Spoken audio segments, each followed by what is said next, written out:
Hello and welcome to the Fast Track Travel Clinic with me, Simon Calder. First, Sarah Pottinger is looking for a flight between two of the Caribbean's biggest and most beautiful islands and can't believe the fares she's being quoted. I'm really struggling to find a reasonable deal from Jamaica to Cuba and back in July. The cheapest quote I've had is $1,200 return. Any advice? Sarah, I've travelled a few times between the two islands and I can confirm it's difficult and expensive, but not that expensive. Cuba doesn't have the air connections you might expect as the biggest island in the Caribbean, partly because of the US economic embargo, so intra-island flights can be tricky and costly. The best solution I've found is to fly between the island's respective capitals, Kingston and Havana, via Grand Cayman. Round-trip fares are about $600, around half what you were quoted. Now, the schedules don't dovetail, so it's not possible to make the journey both ways in a single day. You'll need to stay overnight in Grand Cayman, but treat this as part of the trip. And even when you've spent, say, $200 on accommodation and meals, you'll still be doing better than some of the other quotes you've received. Next, Tom Needham is a photographer who'll be travelling between Washington DC and Miami later this summer. I'm looking for a quietish 4-day stopover, coastal preferred. Something that has photographic impact would be a bonus. Tom, the whole east coast of the USA is full of interest, but one area that I think is overlooked by many visitors is the coast of southern Maryland.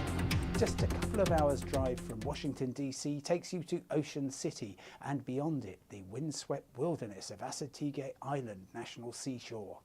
Further south you could make a pilgrimage to the Outer Banks of North Carolina where the Wright brothers made their pioneering flights in 1903, and the quintessential southern town of Savannah in Georgia is my final choice, with the added benefit of being about 9 hours drive south of the US capital with only a further 7 hours to go to Miami. A recurring problem here at the Travel Clinic is when you buy a flight ticket but you don't make the first leg.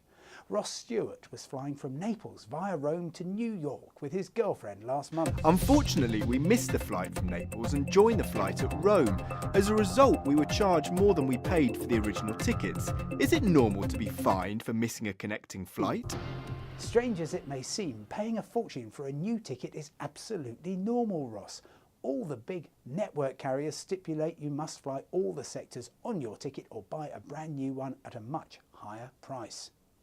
Between Naples and New York, there are no non-stop flights. That means lots of European airlines compete for the business, making typical round-trip fares around $800.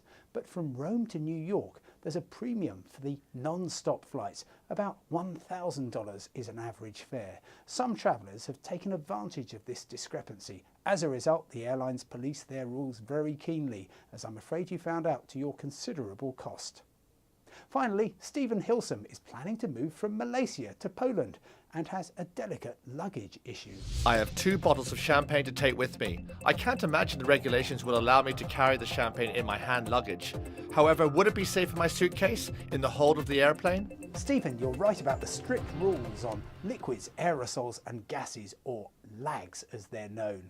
While these are due to be relaxed in the European Union next year, at present even a quarter bottle of champagne would be too big for security. But millions of bottles with valuable contents are transported safely around the world every day. I've sought some advice from my local wine merchant, who suggests you protect the champagne inside an inflatable airbag, then place it in a stout cardboard box or tube. So long as you then pack it into a suitcase with hard size, the precious contents shouldn't lose their sparkle. That's all we've got time for in this session of the Fast Track Travel Clinic. From me, Simon Calder, bye for now and see you next time.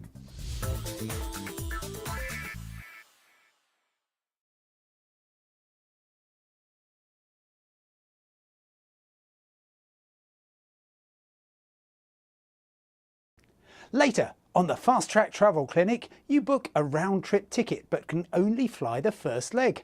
How much of a refund can you expect? A clue, it's a round number.